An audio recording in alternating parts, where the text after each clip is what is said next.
أعوذ بالله من الشيطان الرجيم. بسم الله الرحمن الرحيم. والصلاة والسلام على سيدنا مولانا محمد خاتم النبيين وإمام المرسلين. حسبنا الله ونعم الوكيل. إنما الأعمال بالنيات وإنما لكل امرئ ما نوى. asalaamaaleykum wa rahmatullah mbokk ñi topp ci Makka TV Asrarul Quranul Karim ñoo ngi leen di nuyu di leen ziar di leen jox seen wàccuwaay waaye di kontaan baax di bëgg ci topp gi ak bàyyi xel gi comme niñ koy baaxoo rek waxtu ne mu mel ni jamono ji it gëj nañ lool ci vidéo yi maanaam vidéo yi day raar lool sax di ko jégalu mbokk yi bu baax a baax nekk ci ay xat-xat rek moo waral waaye ñu ngi koy jégalu ñëpp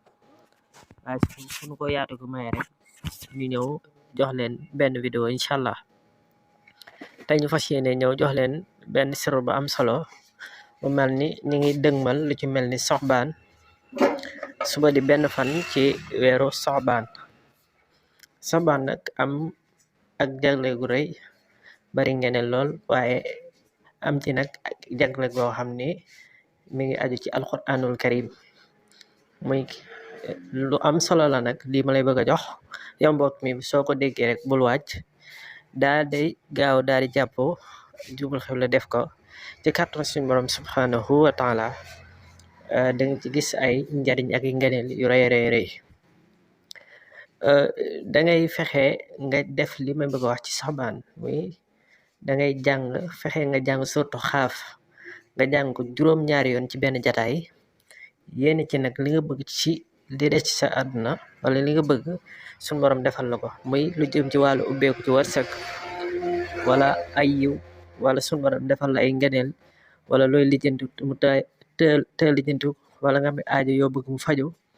lépp daal loo bëgg suñu borom defal la ko ci wàllu wërsëg ak ubbeeku lépp luy may nit ki tawfeex àdduna maanaam texe àdduna lii may wax soo ko defee incha allahu rabbi dina wuuteeg maanaam weer yi nga romb ci ginnaaw ak yi nga dëgmal ci kanam mu doon lu am solo loo xam ne ñi ngi ko war a def ci saxbaan bis boo ko ci def baax na bu la neexee mën nga koo def ci suba incha allah bu la neexee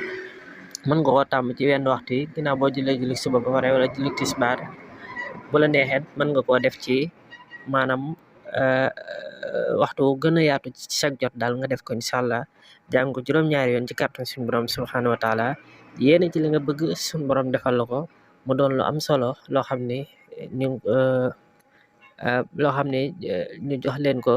ngir ngeen mën cee jariñu incha allah ci sortu xaaf ñu war ko jàng ci saxbaan heure boo ko ci jàngee baax na bis boo ko ci jàngee baax na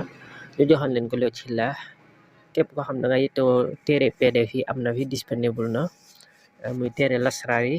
yu aju ci wàllu seet ak dem ci wàllu bay rek wërsëg yu aju ci yooyu yëpp daal na fi maanaam disponible na ci mën nga ko am sa WhatsApp lu ci mel ni jaaro bare yi wërsëg ubbeeku yooyu am na ñi ko yittewoo mën nañoo def ci numéro boobu ñu yónnee nu message ci WhatsApp bi mu 77 902 51 24 ñu ngi leen di gërëm di leen sant jërë ngeen jëf di wax nag ngeen gën di woy di abonné wu partage vidéo yeneen mbokki taalibe yi ngir ñëpp man di ci jot di ci jariñu incha allah di leen gërëm di leen sant jërë ngeen jëf waaleykum salaam wa rahmatullahi taala wa barakaatuhu